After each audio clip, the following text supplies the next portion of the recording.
저희들이 지난주부터 The Foundation이라는 제목의 우리 설교를 시리즈 설교를 하고 있습니다.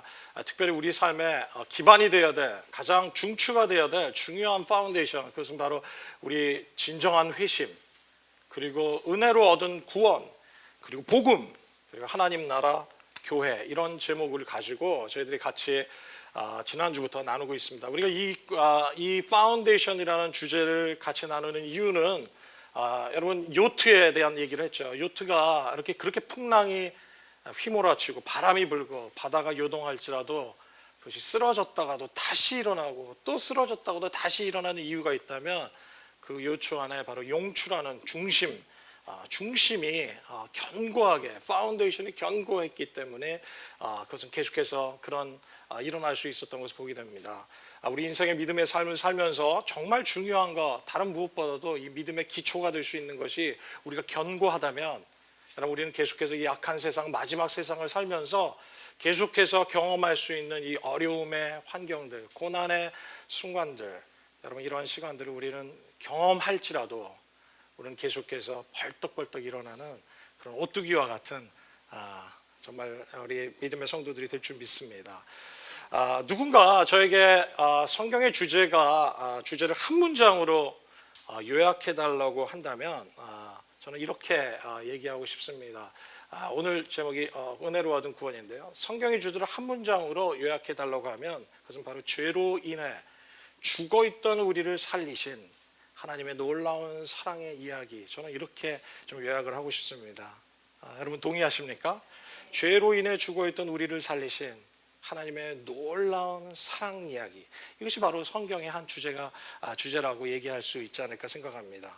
그리고 이 한 문장의 주제를 가지고 설교를 하라고 한다면 저는 어떤 본문을 선택할 것인가, 저는 고민하지 않고 바로 오늘 본문 말씀은 에베소서 2장 1절부터 10절까지의 말씀을 선택할 것입니다. 왜냐하면 이 에베소서 2장 1절부터 10절까지의 말씀은 우리 구원의 도리를 너무나 깊이 있게, 그렇지만 또 너무나도 간결하게, 그리고 너무나 선명하게 보여주는 말씀이기 때문에 그렇습니다. 저는 오늘 이 에베소서 2장 1절부터 10절까지의 말씀을 좀 나누려고 하는데요, 이 에베소서 2장 1절부터 10절까지의 말씀은 세 가지 부분으로 구성이 되어 있는 것을 보게 됩니다. 그것은 1절부터 3절까지의 말씀은 우리 구원 이전의 상태가 어떠했는지를 얘기합니다. 그것은 바로 우리가 예수님을 믿기 전에 그리스도의 밖에 있었던 우리의 실체가, 우리의 실상이 어떠한 모습이었는지를 우리에게 말해주는 것이죠. 또 4절부터 6절은 바로 우리가 구원받은 우리 구원에 대해서 얘기합니다. 그것은 바로 그리스도 안에서 얻게 된 이 하나님의 은혜를 이 4절부터 6절까지가 기술하고 있고요. 7절부터 10절은 바로 이 구원 이후 우리 그리스도 안에 새로운 삶이 어떻게 펼쳐지는 것인가에 대해서 우리에게 너무나 클리어하게 정말 요약을 사도 바울이 잘해주고 있습니다.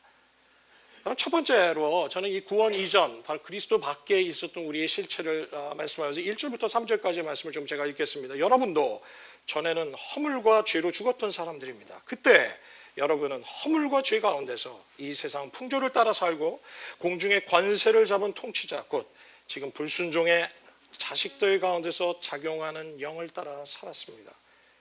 우리도 모두 전에는 그들 가운데서 육신의 정욕대로 살고 육신과 마음이 원하는 대로 행했고 나머지 사람들과 마찬가지로 날 때부터 진노의 자식이었습니다.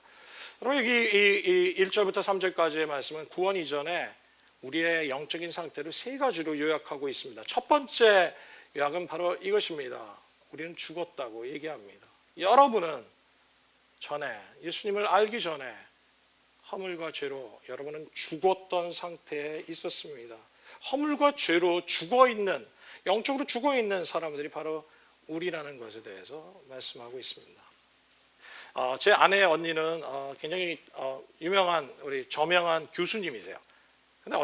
근데 이제 교회를 다니시긴 하지만 믿음이 별로 없어요. 그런데 어느 날 저에게 질문을 하셨습니다. 이서방, 나는 참 이렇게 기독교 신앙에 대해서 이렇게 관심을 갖고 또 예수님을 알아가기를 원하는데, 근데 내가 한 가지 걸리는 게 있어. 기독교인들은 왜 자꾸 우리가 죄인이라 그러지? 나는 아무리 생각해도 나는 그렇게 죄인 같지는 않아. 내가 무슨 다른 사람 돈을 빼먹은 적이 있겠어? 아니면 내가 무슨 법을 어겨가지고 정말 형사법에 처벌을 받을 만한 그런 죄를 내가 범한 적도 없거든. 그러면서 내가 죄인이라, 우리가 인간이 죄인이라는 사실에 나는 그것을 인정하기가 너무 어려워라고 얘기하면서 자신의 믿음을 갖지 못하는 이유에 대해서 저에게 얘기한 적이 있었습니다. 여러분, 아마도 여러분 가운데도 혹시 동일한 생각을 가지고 계시는 분이 계실지 모르겠습니다. 물론 우리가 도적질하고 남을 정말 남에게 해를 입히고 또 살인하고 간음하고 여러분 이런 모든 것들은 사실은 죄의 영역 가운데 속하는 것이죠. 사회적인 규범을 어길 때 경험하게 되는 것도 죄의 영역 가운데 속하지만, 그렇지만 이것들이 죄의 근본적인 뿌리는 아니라는 것이에요. 다시 얘기하면 이것은 죄의 열매라고 우리가 얘기를 할 수 있겠죠. 그러나 근본적인 뿌리라고 할 수 있는 이 죄의 본질은 아니라는 겁니다. 여러분, 하나님이 말씀하시는 이 죄의 본질은 이런 인간의 사회법이나 아니면 인간의 형사법을 뛰어넘는 하나님이 보시는 시각 안에서의 죄인인 것을 우리에게 말씀하시죠. 제가 군대를 갔는데요. 군대를 짧게 갔다 왔는데 제가 훈련을 소해서 훈련을 받으면서 아주 깨달은 사실이 있었습니다. 다들 여러분들, 저는 이제 대학을 졸업하고 갔고 거기는 대학을 졸업한 사람도 있었고 아니면 고등학교를 졸업하고 온 사람도, 저는 좀 26살 때 갔기 때문에 다양한 사람들을 이제 같이 있었는데요. 그런데 사람들이 전부 다 같은 옷을 입혀놓고 머리를 다 빡빡이 깎아놓고 그리고 똑같은 복장, 똑같은 환경을 허락하니까 인간이 다 똑같아지더라고요. 그러면서 서로 밥 먹기 위해서 막 하고 또 자기의 숨겨진 모든 것을 다 드러내고 얼마나 자기 안에 있는 음란함을 다 드러내고 있는지, 철모를 벗으면 철모 안에 정말 누드 사진들이 다 도배가 돼 있고 머릿속에 든 거는 그거밖에 없고 말하는 것도 그거밖에 없고, 그럼 우리가 똑같은 복장에 똑같은 옷을 입혀놓으니까, 그리고 그것에 대해서 아무것도 제재하지 않는 분위기 가운데 있으니까 사람의 죄성이 다 감춤 없이 드러나더라고요. 여러분, 우리가 우리 길거리에서 이런 지나가는 여인들을 우리가 뭐 잠깐씩, 우리 형제님들은 잠깐씩 이상한 생각이 스쳐 지나갈 수는 있지만, 그러나 우리가 그것을 행동에 옮기지 않는 이유는 우리가 의인이기 때문에 그렇습니까? 아마도 우리는 그것을 행동으로 옮길 때 겪게 될 수치와 그리고 세상에서 가장 무서운 마누라를 생각하게 되고, 또 이것으로 인해서 우리가 겪게 될 형사적인 여러분 제한을 생각한다면 여러분 우리는 하지 않을 것입니다. 그것이 우리가 정말 죄인이 아니기 때문에 안 한 것이 아니라 여러분 우리가 받게 될 그런 처벌과 고통 때문에 우리가 선택하지 않는 것일 뿐이죠. 그렇다면 우리가 성경에서 말하고 있는 이 죄의 본질이란 무엇이냐는 거예요. 죄란 무엇일까요? 저는 죄를 이렇게 한 문장으로 정의를 해봤습니다. 우리 같이 읽어볼까요? 시작. 죄란 우주와 우리 인생의 주인이신 하나님을 인정하지 않고 자신이 스스로 인생의 주인이 되는 거예요. 죄란 무엇입니까? 인간, 이 우주의 주인이시고 또 인간을 창조하신 그 창조주 하나님을 내 삶에서 인정하지 않고, 그리고 자기 자신이 스스로 인생의 주인이 되는 것, 이것이 바로 죄의 본질적인 의미요, 죄의 본질적인 뿌리인 것을 우리가 알 수 있습니다. 그래서 이 죄라는 것은 다시 정리하면 자기 인생에서 하나님을 제거하고 스스로 왕이 된 인간의 자기 중심성을 우리는 죄라고 말할 수 있게 되는 것이에요. 바로 이 죄로 인해서 우리는 죽어있는 사람들, 죽은 상태가 되었다고 얘기합니다. 그럼 오늘 이 에베소서 2장 1절에 죽었다라는 표현은 무엇입니까? 이것은 하나님과의 단절을 의미하는 것이죠. 그렇죠? 그럼 화초가 화분에서 떨어지는 순간, 여러분 그 꽃은, 그 화초는 이미 죽어있는 상태고, 그 죽어있는 현상은 갈수록 시간이 지나갈수록 나타나는 것처럼 우리 인생이 하나님과 떨어지고 하나님을 제거하고 생명의 주관자 되시고 인생의 출발줄 되시는 왕이신 우리 하나님과 우리가 제거되기 시작하고 분리되기 시작할 때 우리는 영적으로 하나님과 단절되고 죽음을 경험하고 그 죽음의 현상들이 우리 속에 나타나게 될 것이라는 것이죠. 여러분, 우리가 구원 이전의 상태, 그것은 바로 죄와 허물로 죽어있는 상태라고 사도 바울은 얘기합니다. 두 번째 구원 이전에, 우리가 예수님을 알기 전에 있었던 상태를 사도 바울은 이렇게 얘기합니다. 따라 살았다고 얘기합니다. 따라 사는 상태. 여러분, 2절과 3절의 말씀은 뭐라고 얘기합니까? 이 세상 풍조를 따라 살고 공중 권세 잡은 통치자 곧 지금 불순종의 아들 가운데 작용하는 영을 따라 살고 육신의 정욕대로 살고 따라 살고. 여러분, 이 성경에 계속해서 반복하는 말씀이 무엇이냐면 따라 살았다. 따라 살았다. 그것은 세 가지를 따라 살았는데, 첫째는 이 세상 풍조를 따라 살았고, 공주 권세 잡은 자, 불순종 가운 자식들 가운데 역사하는 영, 이것은 무엇을 얘기합니까? 사단이죠. 마귀죠. 악한 영들이죠. 따라 살았고, 세 번째는 우리의 육신의 욕구, 육신의 소욕, 육신의 정욕을 따라 살았다고 얘기합니다. 여러분, 참 재밌지 않습니까? 인간은 하나님을 자기 인생의 주인으로 삼고 싶지 않고 하나님으로부터 독립해서 살기를 원하고 자기 주도적인 삶을 살겠다고 하나님을 저버리고 포기한 것 아니겠습니까? 그런데 그러기는커녕 인간의 삶은 따라 살기 시작하는 삶으로 살았던 모습을 보여줍니다. 세상의 풍속을 따라 살고 어둠의 영들을 따라 살고 육신의 정욕을 따라 사는, 여러분, 이런 따라 사는 삶, 실상은 주도권을 가지고 살아가는 것이 아니라 따라 살아가고 있는 그런 삶 가운데 있는 것을 보게 됩니다. 여러분, 그래서 우리가 하나님을 알기 전에 많은 사람들이 어둠 속에서 두려움 가운데서 사람들이 가는 방향으로 나도 그냥 따라가기 시작하시죠. 지난주에 말씀드린 것처럼 우리에게는 4P를, 사람은 인생의 4가지 P를 추구한다고 얘기하지 않았습니까? 첫 번째는 pleasure, 쾌락을 추구하고요. 두 번째 P는 뭡니까? prestige, 권력을, 명예를 추구하고요. 세 번째는 power, 그것은 권력을 추구하고요. 네 번째 property는 property, 부를 추구하게 된다는 것이죠. 세상을 추구하고, 우리 한국에 굉장히 영향력을 미쳤던 이 스카이라는 드라마를 봐도 그거 보면서 또 이 세계가 있었구나 하면서 눈이 열려서 따라 사는 사람들이 아마 굉장히 많이 있으리라고 생각합니다. 애들 키우는 것도 보면 우리 방식대로 하나님의 기준대로 키우는 것이 아니라 따라 키우는 겁니다. 그래서 누군가 어떤 엄마가 이런 말을 했으면 애한테 손을 안 대는 게 가장 좋은 방법이다. 인간은 계속해서 따라 삶을 통해서 무언가의 종이 되는 삶을 살게 되는 것이죠.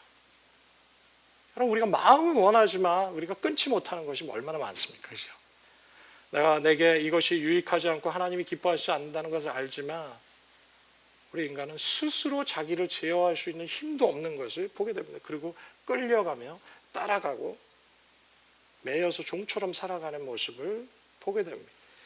내가 내 인생의 주인이라고 말했는데 내 인생 하나 컨트롤하지 못하는 것이 우리 인생의 실체입니다. 참 자유를 추구한다고 했지만, 그리고 하나님을 떠났지만 우리는 무언가의 종이 돼서 매여서 그거 없이는 살아갈 수 없는, 자유를 완전히 잃어버린 정말 종속된 종처럼 살아가는 경우가 얼마나 많습니까? 내 감정 하나 컨트롤하지 못하는 것이 우리 자신 아니겠습니까? 일어나는 분노와 시기심 하나 컨트롤하지 못하고 밤새 잠을 이루지 못하는, 우리 생각에 떠오른 그것을 잠잠하지 못하고 컨트롤하지 못하고 잠재울 수 있는 능력이 없는 우리가 바로 우리가 아니겠습니까? 여러분, 하나님 없는 삶은 따라 사는 삶이라는 거예요. 종된 삶이고, 하나님은 우리가 하나님 없는 삶에 대한 이 실존적인 실체를 직면하고 볼 수 있기를 주님께서 원하십니다. 사도 바울은 구원 이전의 세 번째 모습을 이렇게 묘사합니다. 세 번째 상태는 바로 진노의 자식이었다는 겁니다.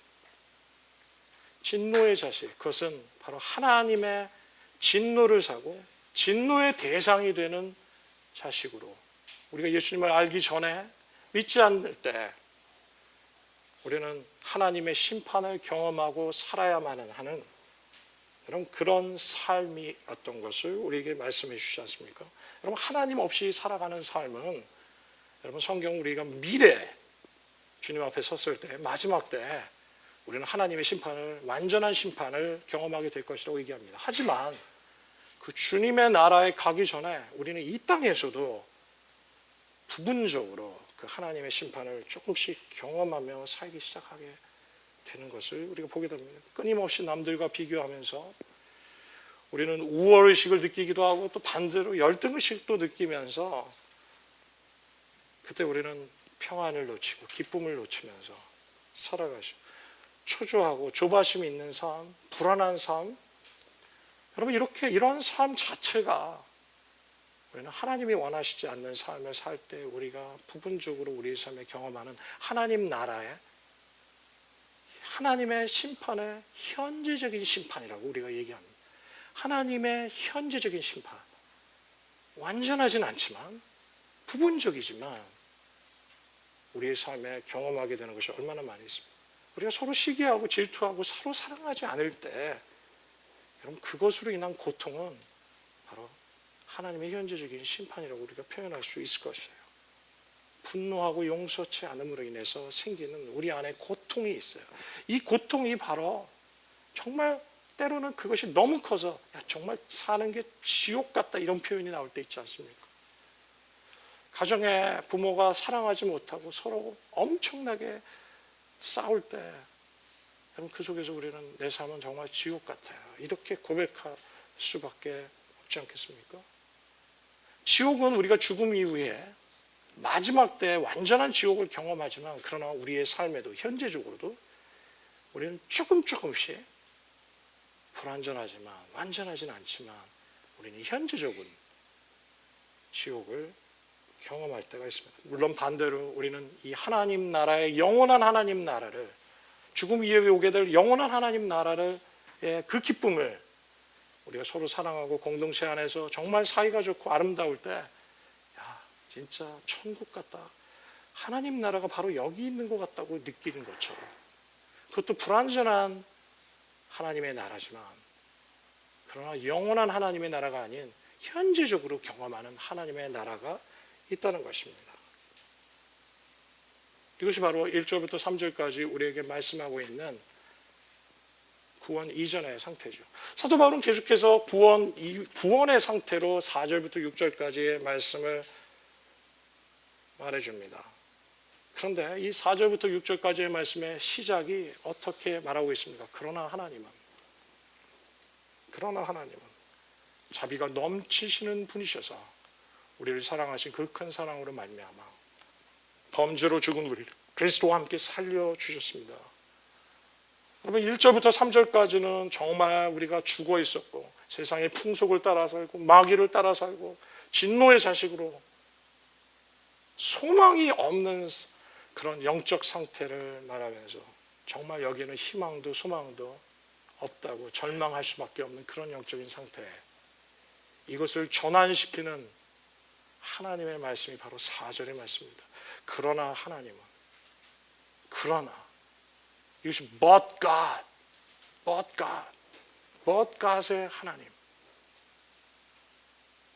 이 그러나가 바로 반전의 그러나, 우리의 성적인 상황을 바꾸는 반전의 그러나, 그것은 바로 하나님의 자비하심 때문에, 하나님의 긍휼하심 때문에, 하나님의 사랑 때문에, 자비가 넘치는 분이셔서 우리를 사랑하신 그 큰 사랑으로 말미암아서 하나님께서 우리 진노에 처한 진노의 자식이었던 우리를 구원하셨다는, 심판의 대상에서 이제 하나님의 자녀로 바꾸신 이 하나님에 대해서 우리에게 말씀하십니다. 4절이 있기 때문에 우리의 상황이 변화되기 시작했다는 것이죠. 4절은 무엇입니까? 자비와 사랑이 풍성한 하나님. 그 하나님 때문에 우리는 5절과 6절의 은혜를 경험하게 됐다고 얘기합니다. 그러나의 하나님. 여러분, 이 그러나의 하나님은 오늘도 우리의 삶에서 계속해서 역사하신다고 저는 믿습니다. 우리가 고통 가운데 우리의 삶이 정말 추락하고 낙심하고 절망 가운데 있었지라도 그러나의 하나님이 우리를 다시 일으키시고 멋갓의 하나님. 우리는 이제 소망이 없어, 이건 안 돼라고 우리의 삶을 포기하려고 할 때도 하나님은 멋갓, 우리 인생을 반전시켜 주시는 그 멋갓의 하나님이 저와 여러분의 삶에 계속해서 역사하고 계신 것을 우리가 믿어야 될 것 같아요. 왜 우리는 주님은 그렇습니까? 그것은 바로 그 하나님의 완전하신 사랑, 하나님의 자비하심 때문에, 하나님의 긍휼하심 때문에, 끊을 수 없는 하나님의 포기하지 않는 사랑 때문에, 변함없는 신실한 사랑 때문에 우리의 삶을 계속해서 그렇게 인도하고 계시다는 것이죠.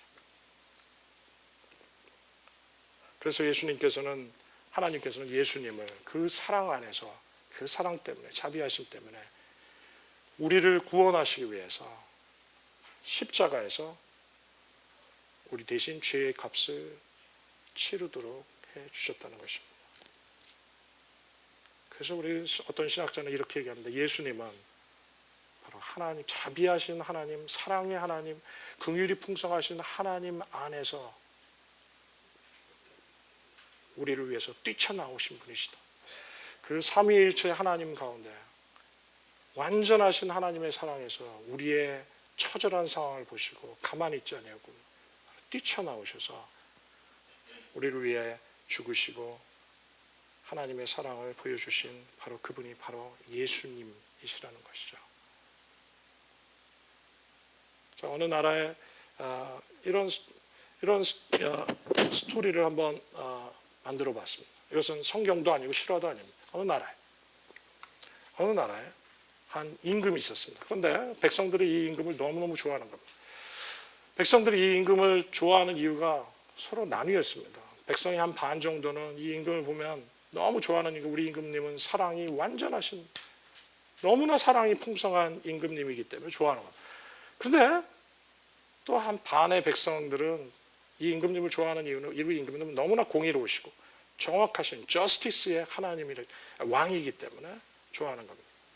그래서 사람들은 정말 이 임금님의 사랑 때문에 너무 좋아하고, 또 다른 사람들은 이 임금님의 공의 때문에 너무나 좋아하는 겁니다. 그런데 어느 날 이 임금님이 나라에 법을 만든 겁니다. 대신들이 막 축교서서 이런 법을 제정하셔야 합니다 해서 법을 만들었는데, 어떠한 법을 지키지 않고 범했을 때 채찍으로 40대 내려치는 그런 법을 제정한 겁니다.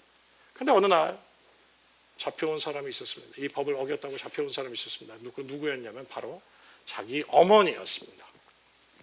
자기 어머니가 와서, 그러니까 얼마나 임금이 당황했겠습니까?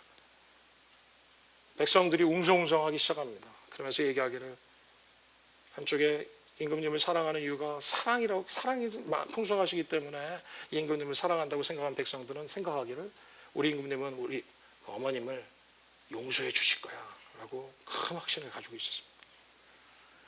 그런데 또 반대편에 하나님은 정의로우신 하나님이 왕이기 때문에, 왕이 하나님인데 벌써 이따가 얘기해야 되는데 임금님이 정의로운 왕이기 때문에 좋아했던 백성들은 확신이 있었습니다. 우리 임금님은 이 죄를 그냥 두지 않으실 거야, 공평하게 반드시 처리하실 거야 라고 하면서 백성의 반반이 서로 싸우기 시작한 겁니다. 여러분, 재판이 열렸습니다. 임금님이 백성들이 다 보는 앞에서 자기 어머니를 앉혀놓고 신문을 했는데 분명히 자기 어머니가 그 죄를 범한 겁니다. 여러분, 임금님이 어떻게 판정을 내렸겠습니까? 유죄! 꽝꽝꽝 하셨습니다. 그리고 법을 집행하라 그랬습니다. 백성들은 막 웅성웅성 난리가 났습니다. 그리고 그 어머니가 가운데 앉아있는 제 어머니의 등을 벗기고 집행관이 긴 채찍에 못이 달리고 유리가 달리고 정말 온갖 날카로운 것이 다 달려있는 가죽끈을 가지고 그 어머니를 치려고 하는 바로 그 순간 앉아있던 왕이 잠깐만 하면서 그 용포를 벗고 그리고 그 어머니에게 다가와서 그의 어머니의 등을 껴안기 시작했습니다. 그리고 왕이 얘기하기를 이제 쳐라. 집행관은 채찍으로 집행을 할 때 내려친 채찍은 바로 그 어머니가 아닌 그 아들인 왕의 등에 계속해서 맞기 시작했습니다. 40대를 맞았을 즈음에 왕의 등은 혈관이 찢기고 터지고 척추가 드러나고 온갖 기관이 상하면서 결국은 너무나 많은 처절한 피를 흘리고 그리고 그 자리에 목숨을 잃기 시작했습니다. 여러분, 이것은 바로 무슨 스토리를 우리에게 얘기하고 계십니까? 여러분, 하나님은 어떻게 완전히 공의로우시면서 완전히 사랑이실 수가 있을까? 여러분, 어느 인간도 완전한 정의로우면서도 완전한 사랑인 인간은 한 사람도 없을 것입니다. 그러나 하나님은 완전한 공의이시기 때문에 우리의 죄에 대해서 묵과하시는 분이 아니라 심판하십니다. 그러나 그 하나님은 완전한 사랑이시기 때문에 우리가 받아야 할 그 죄를 대신해서 그분께서는 마주 채찍에 맞으시고 우리를 위해 십자가의 죽으심을 통해서 그의 완전한 사랑을 우리에게 보여주신 것입니다.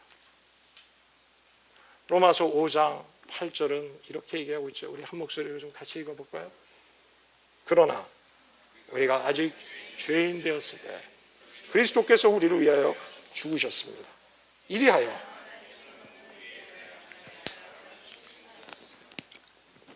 그리스도께서 우리를 위해서 죽으셨을 때 언제입니까? 우리가 회개했을 때, 우리가 좀 미안하다고 표현했을 때, 우리가 하나님의 도움을 구했을 때, 그렇게 얘기하고 있지 않습니다. 로마서 5장 8절은 우리가 아직 죄인 되었을 때, 우리가 아직 죄인의 상태에 있었을 때, 여전히 우리는 하나님을 떠나고 여전히 하나님과 상관없는 삶을 살고 내 인생의 주인이 바로 나인 것처럼 살았을 그때 조금의 미안함도 없고 조금의 후회도 없고 조금의 뉘우침도 없는 그런 상태에 있었을 때 바로 그때 그리스도께서 우리를 위해 십자가에 죽으셨다는 것입니다. 그분은 우리가 미처 회개치도 않은 그 죄인의 상태일 때 영적인 죽음 가운데 있었을 때 그리스도께서는 우리를 위하여 죽으심을 통해서 십자가의 죽으심을 통해서 자기의 사랑을 우리를 향한 자기의 사랑을 실증하셨다. 확증해 주셨다. 클리어리 보여주셨다. 라고 말씀하십니다. 여러분, 하나님이 나를 어떻게 사랑한다고 저는 와닿지 않아요. 그걸 어떻게 알 수 있습니까? 저는 느껴지지 않아요. 하나님 정말 저 사랑한 거 맞습니다. 라고 질문하시는 분이 계시다면 그리스도께서 죽으신 그 십자가를 바라보십시오. 이것이 사도 바울이 얘기하는 겁니다. 그 십자가의 죽음이 바로 우리를 향한 그리스도의 사랑, 우리 한 사람 한 사람을 얼마나 사랑하시는지에 대해 그리스도께서 그 십자가에서 우리에게 클리어리 확증해 주시고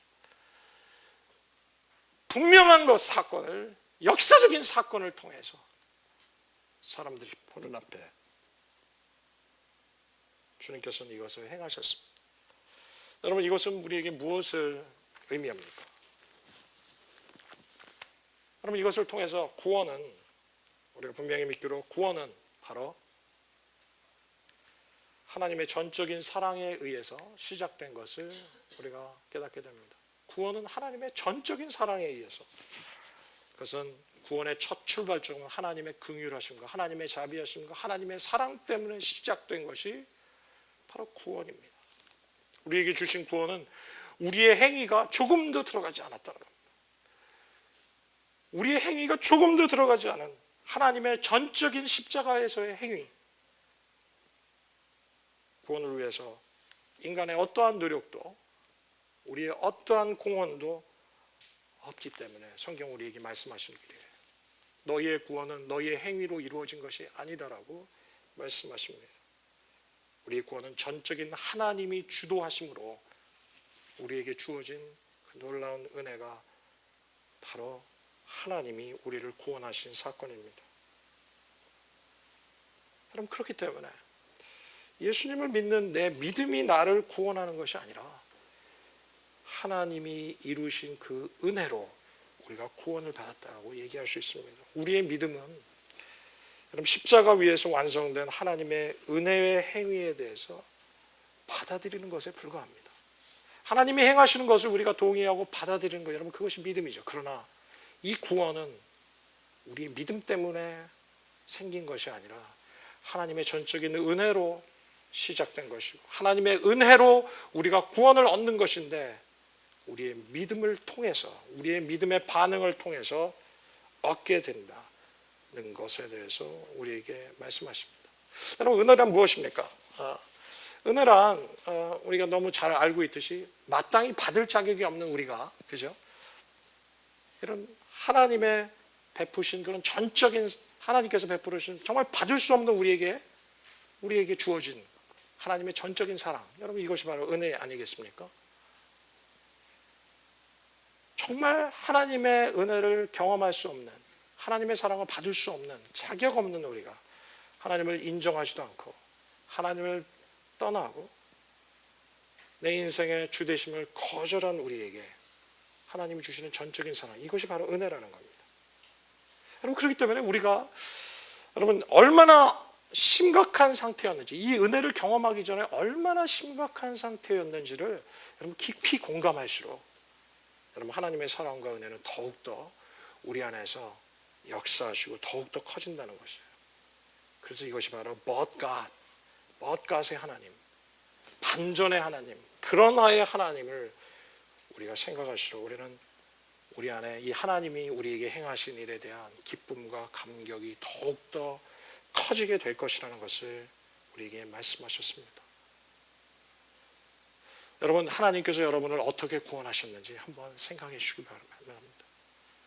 여러분이 주님을 만나시기 전에 여러분의 영적인 상태는 어떠한 상태였습니까? 얼마나 심각한 상태였습니까? 그러나의 하나님, 뻗갓의 하나님께서 그분의 사랑으로 어떻게 우리 안에 이 구원을 이루어셨는지를 생각하면 우리가 놀라지 않을 수 없고 감격하지 않을 수 없고 기뻐하지 않을 수 없다는 겁니다. 두 번째, 이 구원받은 사람의 그리스도 안에서 얻게 되는 하나님의 은혜는 바로 십자가 사랑을 통해 얻은 새로운 영적인 변화라는 겁니다. 여러분 5절과 6절의 말씀을 우리 한 목소리로 읽겠습니다. 같이 읽을까요? 5절부터 범죄로 시작. 범죄로 죽은 우리를 그리스도와 함께 살려주셨습니다. 여러분은 은혜로 구원을 얻었습니다. 하나님께서 그리스도 예수 안에서 우리를 그분과 함께 살리시고 하늘에 함께 앉게 해주셨습니다. 여러분 우리가 십자가의 죽음을 통해서 우리에게 주어진 하나님의 은혜는 바로 이 그리스도와 십자가에서 죽으시고 부활하신 그리스도와 연합하게 되는 축복입니다. 그 세 가지를 사도 바울은 이렇게 표현하고 있습니다. 함께 살리셨다, 그리고 함께 일으키셨다, 그리고 함께 앉히셨다라고 얘기합니다. 여러분 함께 살리셨다는 것은 무엇입니까? 하나님을 위해서 우리가 하나님을 대항해서 우리가 죽어 있었다고 얘기하지 않습니까? 죽어 있던 우리를 하나님이 살리시고, 그것은 바로 우리가 이제 살아난 사람이 되어서 마치 에스겔 37장의 마른 뼈가 하나님이 대언이 임하고 하나님의 생기가 불 때 살아난 것처럼, 그래서 큰 분대를 일으킨 것처럼 하나님과 영원히 단절되어 있던 우리가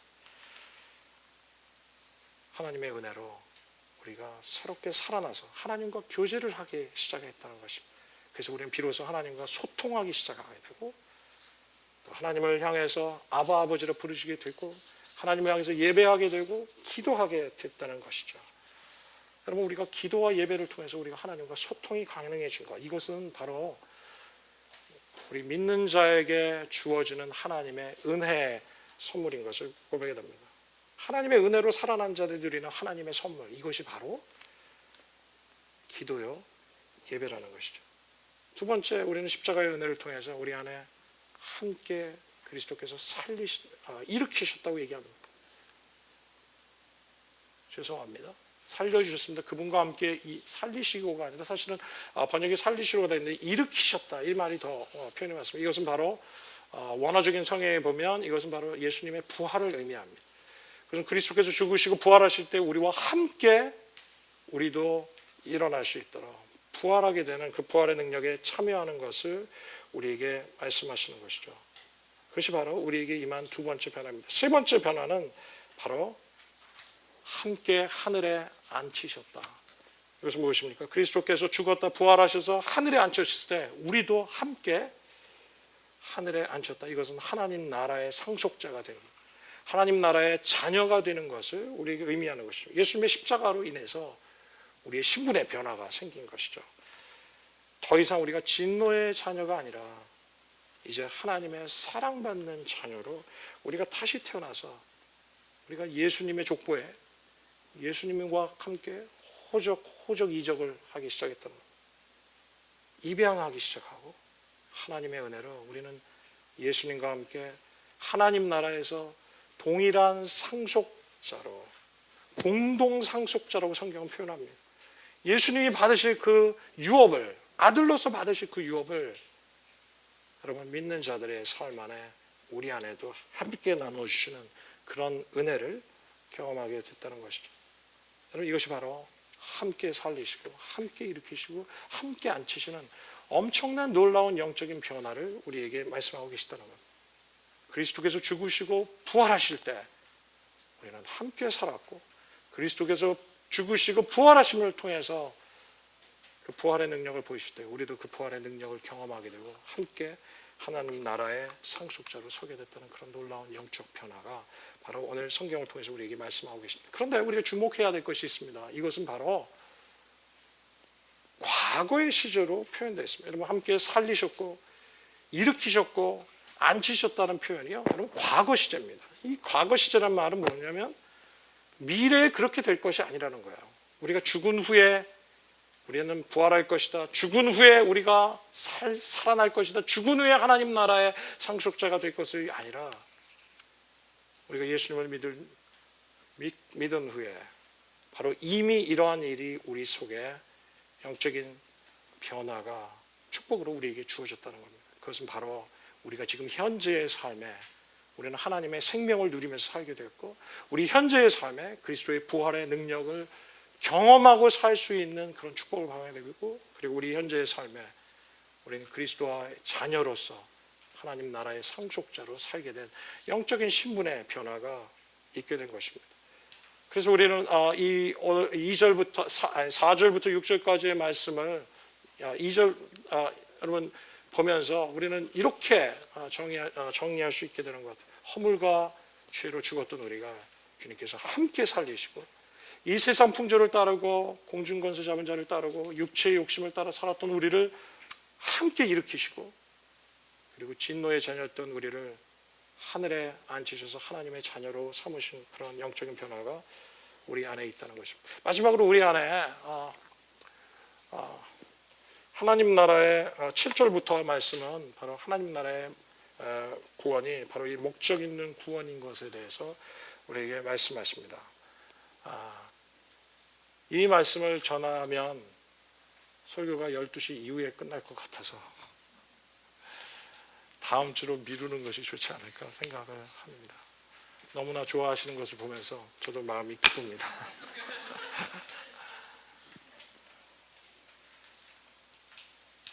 자, 말씀을 마치려고 합니다. 갑자기 맞춰서 어떻게 마무리를 해야 될지도 모르지만 각자 알아서. 첫 번째, 여러분, 이 놀라운 삶에 대해서 제가 이 결론만 내리고 바쳐야 될 것 같아요. 하나님의 놀라운, 우리가 이 은혜를 경험한 우리가 어떻게 살 것이냐의 문제가 있지 않겠습니까? 이런 하나님의 은혜로 인해서 이 구원의 은혜를 경험한 우리가 어떻게 반응하며 어떻게 살아야 되느냐의 질문이 있지 않겠습니까? 이 하나님의 행하신 일에 대해서 이 놀라운 은혜에 감사하는 삶을 살아야 될 것입니다. 감사해야 합니다. 여러분, 감사가 무엇입니까? 찬양이 무엇입니까? 감사와 찬양은 하나님이 우리의 인생에 행하신 것에 대해서 우리가 반응하는 것입니다. 와우, amazing, wonderful, 정말 놀랍습니다. 나 같은 죄인을, 영원히 죽음 가운데 있던 나를 하나님께서 그냥 두지 아니하시고 당신의 자비하심과 긍휼하심 때문에 이 땅에 뛰쳐오셔서 사람이 되시고 내가 받아야 할 채찍을 내 뒤에서 껴안으시고 대신 맞으시고 대신 그 죄를, 모든 형벌을 짊어지신 그 주님을 생각할 때 여러분, 우리가 감사하지 않을 수 없는 것입니다. 여러분, 이 구원의 은혜를 생각할 때 어떻게 우리가 감격하지 않을 수 있겠습니까? 혹시 이 은혜에 대해 여러분, 이 감사의 감격이 예전에는 있었지만 혹시 놓쳐버린 분이 계십니까? 나는 이 은혜를 우리가 회복해야 한다고 믿습니다. 이 하나님의 은혜를 우리가 회복해야 한다. 때로는 여러분, 우리가 이럴 때가 있는 것 같아요. 이 세상의 삶이 너무 고되고 힘드니까 낙심되고, 또 우리가 원하는 것이 있는데 우리가 원하는 대로 다 되지 않을 때 우리가 너무 낙심하면서 우리 안에 참 낙심하고 좌절하게 되죠. 이것이 바로 우리의 모습이죠. 연약한 우리의 모습, 너무나 당연한 우리의 연약함입니다. 그러면서 우리가 세상에 또 다른 성공하는 사람들, 편안하게 사는 사람들 보면서 우리가 비교하게 되고, 그러면서 나는 뭐지? 나는 왜 이러지? 생각하면서 우리 안에 현재 내가 나의 삶의 현실에 자족하지 못하고 그런 우리 자신을 보게 됩니다. 그래서 우리가 하나님 왜? 라는 질문을 자꾸 하게 되죠. 그리고 우리는 하나님을 향해서 원망할 때도 있게 되는 겁니다. 여러분, 이것은요, 우리가 어쩌면 우리 안에 이 믿음의 본질에 대해서 잘못 오해하고 있는 것이 있기 때문에 생기는지 모르겠습니다. 우리가 믿는 이유가, 하나님께 더 나아가야 하고 기도해야 하는 이유가 마치 이 땅에서 잘 돼야 되는 것처럼, 그것이 바로 우리의 믿음의 목적인 것처럼 하나님은 우리의 성공과 잘 살기 위해서, 편안함을 위해서 존재하시는 것처럼 생각하는 것은 아닌지, 여러분, 우리 믿음에 대한 잘못된 이해가 있을 때 우리는 자족함을 놓쳐버릴 수 있습니다. 감사와 감격을 놓쳐버리고 우리는 감정적으로 다운돼서 하나님께서 믿는 저에게 주신 살리셨고 이미 살리신 그 살리심의 은혜를 놓쳐버리고, 이미 부활케 해주신 그 부활의 능력을 놓쳐버리고, 이미 하나님의 자녀로서 살아야 될 그것을 놓쳐버린 채 세상의 영향력 속에 눌려서 하나님이 내게 행하신 일들을 잊어버리고 살 때가 얼마나 많은지 모릅니다.